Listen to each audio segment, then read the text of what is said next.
Thank you for joining us. My name is BJ Murphy, publisher of Neuse and NeuseNews.com, and we're hosting a series of candidate interviews for the 2020 general election.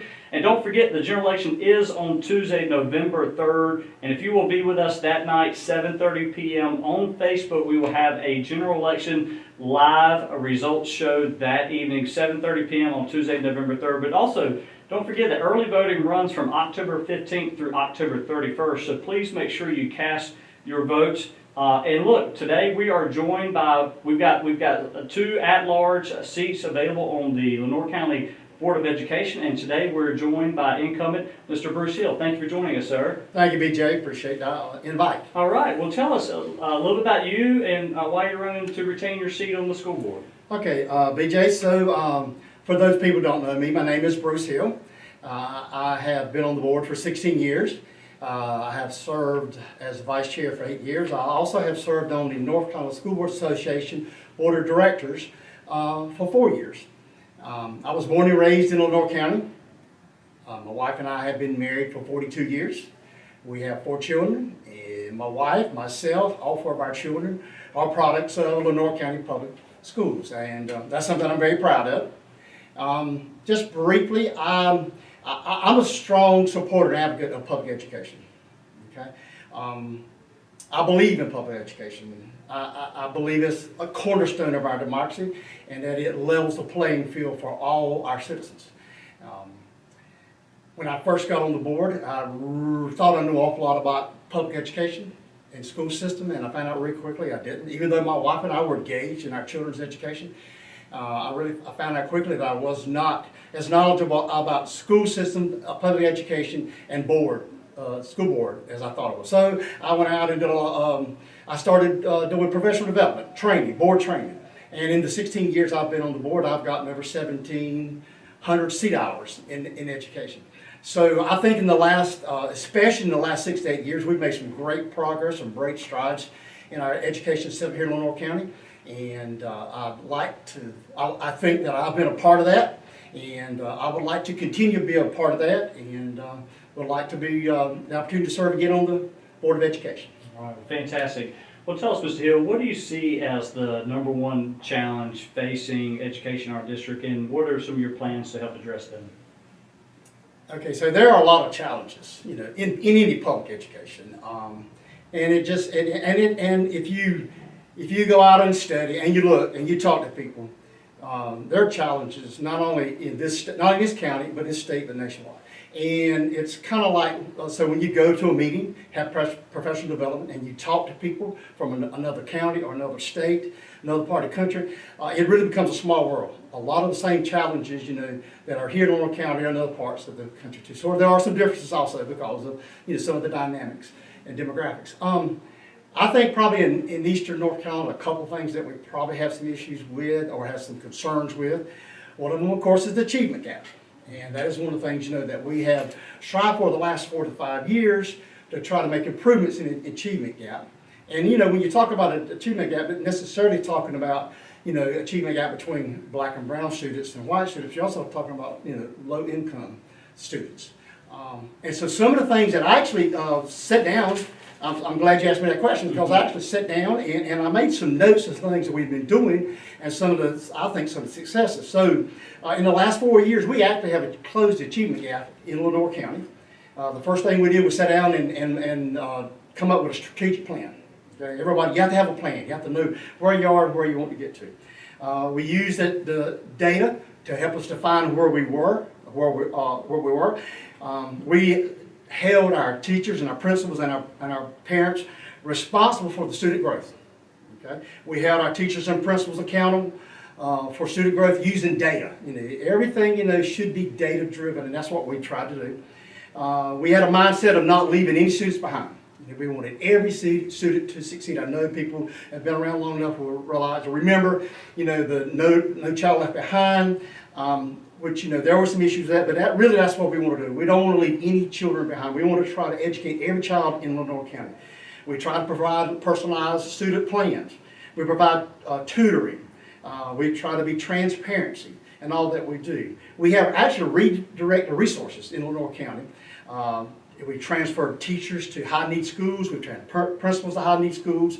We've reallocated financial resources to the greatest need schools and students. We have tried to have high-quality teachers in those high-need schools, as well as all our schools. We tried to have high-quality principals in all our schools, as well as the high-need schools. We have reduced discipline rates. We have reduced out-of-school suspension rates. We have an effort to keep students in school.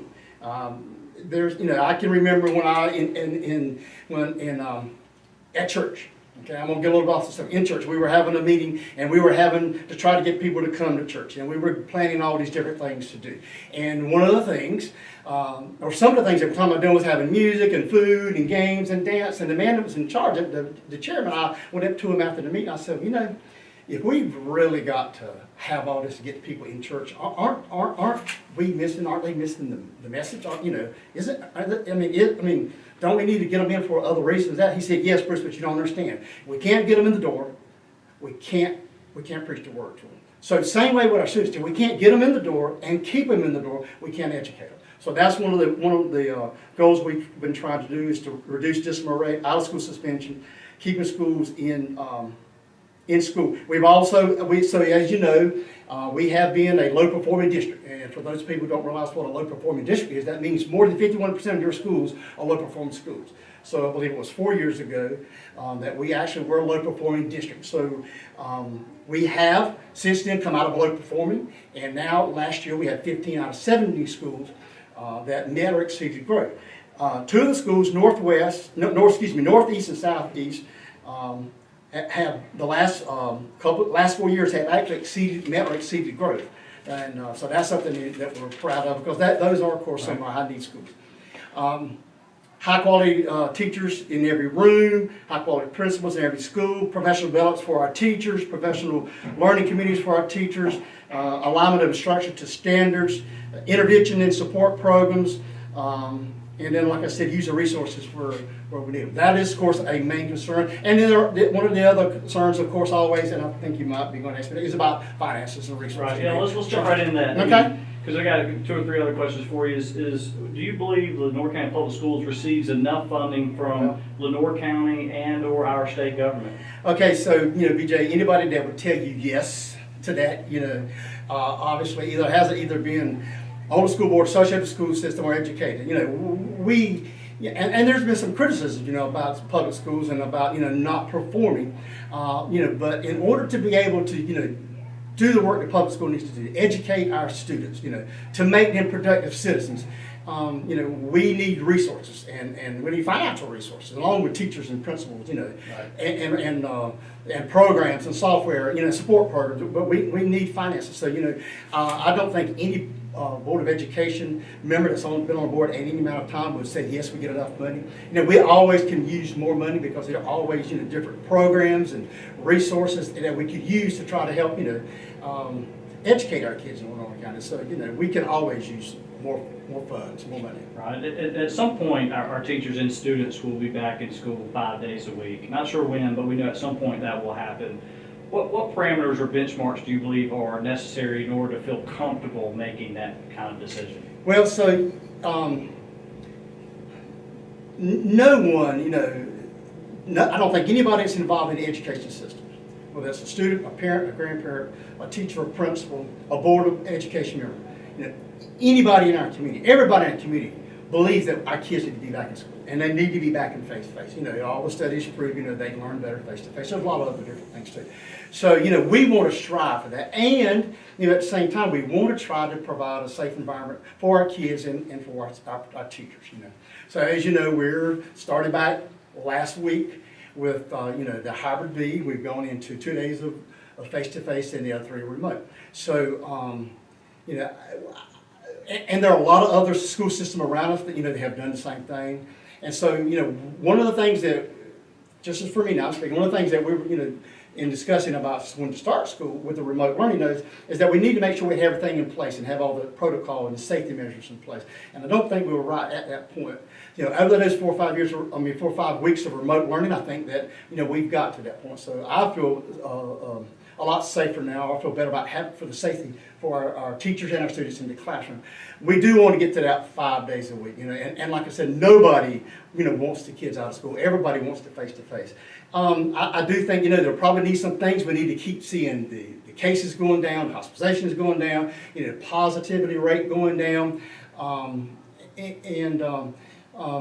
try to make sure that we have all the necessary protocols in place that the kids and the parents, and the teachers and the staff, will be safe when they're in our school buildings. All right. Who do you consider stakeholders with Lenoir County Public Schools, and how heavily do you weigh each of their opinions in making a decision? Okay, so BJ, when I talk about our community and our stakeholders, if you look at the map, there's an outline of Lenoir County. To me, that is our community. I'm originally from the Finkel area, but Lenoir County I consider our community, and everyone that is in Lenoir County, whether they're a student or a parent or a grandparent, a business owner, principals, teachers, Board of Education members, everybody, BJ Murphy, are stakeholders in this system, in our public education system. Because I think that in order for us to thrive as a community, then we've got to be able to provide, whenever people come in and look at community, there's several different things they look at: housing, entertainment, transportation, education. So we've got to provide a quality education for our students, so we can develop a workforce. So when these companies come in and look at Lenoir County, we'll have a trained or trainable workforce. In my opinion, everyone is a stakeholder in Lenoir County Public Schools, because when Lenoir County students benefit from a quality education, I feel like our entire community benefits, our entire county. All right. Well, take a moment as kind of a closing argument. Why do you think people should vote for you? How did they get a hold of you? And just a friendly reminder, and I'll help make sure that people get out to the polls and vote. So give us a closing argument on why do you think you should have and deserve another term. Okay, so BJ, as I mentioned earlier, for the last 6 to 8 years, we've made great strides. There was a point in time in Lenoir County, as I said, we became a low performing district. So that tells you we weren't doing something right. And so there was a point in time, I think, that the board wasn't, trying to do what is, and let me say this. So sometimes you can decide what's right and what's wrong, but sometimes you have to decide what's best. Okay, it's not always all right and wrong. So I don't think we were doing what was best for our students and for our school system. And the last 6 to 8 years, I think we've had some changes, and the board is starting to look to the future and see what we can do here in Lenoir County, how to provide a quality education for our kids. And we've done those things. As some of the things I've mentioned that we have done, just to give you some examples, we come out of low performing. We've made gains in student achievement, gains in proficiency. We've made gains in growth on EOG and EOC. 15 of our 7 schools have met or exceeded growth. 6 schools increased their letter grade. We got our first A. We are leading district for digital learning 1-to-1 in the state. We've had graduation rate is at all-time high. Dropout rates all-time low. Out of school suspensions are all-time low. Decrease in discipline rates. So there's a lot of things that we've done, and there's a lot more. That's just to mention a few. And I believe that I have been a part of that. And so I would like to continue to be a part of that. I'm 64 years old now. I'm not going anywhere. This is where I was born, and this is where I'm going to die. And I want to do what I can to try to help this community to provide a better outcome, a better success for our students here in Lenoir County. All right. Well, thank you, Mr. Hill. I appreciate, one, your willingness to come here, willingness to serve, and even more so, your willingness to continue serving if the voters allow you to. So thank you so much for coming. Thank you, BJ. I also want to say a big thank you to everybody who's watching. Please remember to join the Neuse team on Tuesday, November 3rd at 7:30 right here on Facebook for our annual election night results show on Facebook Live, 7:30 p.m. on Tuesday, November 3rd. Don't forget that early voting is from the 15th of October all the way through the 31st. So make sure you go to newsnews.com, subscribe to our newsletter where we're issuing these candidate interviews as well as we'll have some other Q&As with candidates later. You can subscribe to our daily newsletter, get all that information for free in your inbox at 7 a.m. And look, if you haven't already, we also have a breaking news text alert system now. So if the governor says we're going to phase 3 or whatever happens next, or the school board makes a decision, or the county commissioners make a decision, anytime there's something big that happens in the community, we want to make sure you're aware of, just text the keyword NN to 484848, and we'll make sure you get on our free breaking news text alert system. Again, thank you so much, Mr. Hill, for joining us. Thank you, BJ. All right, and thank everybody for watching. We'll see you on Tuesday, November 3rd at 7:30 p.m. Thank you to all of our sponsors and to everybody who reads and watches Neuse News.